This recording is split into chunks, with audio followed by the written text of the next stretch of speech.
Ai vai kala kuspa ia fa kusa kaka koi foi ia. Pala e foi melei mo pua lo pala pua. E lo e le va ai mai le tua le langi. Ia taua e pipi ilo le toto wo Faataele taua le toto. Sila le tua o fe mai lo watali ile wo faamamaina.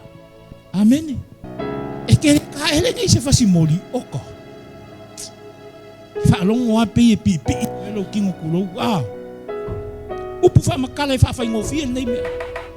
Ai Taele nei le shampoo mal fasimoli e ngal fasimoli shampoo me manongi.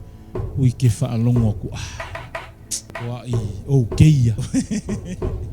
Praise the Lord. Papenga le toto Iesu ali.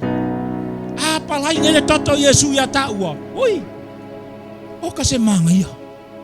O ka se ka ulelei. O ka se ka mangongi.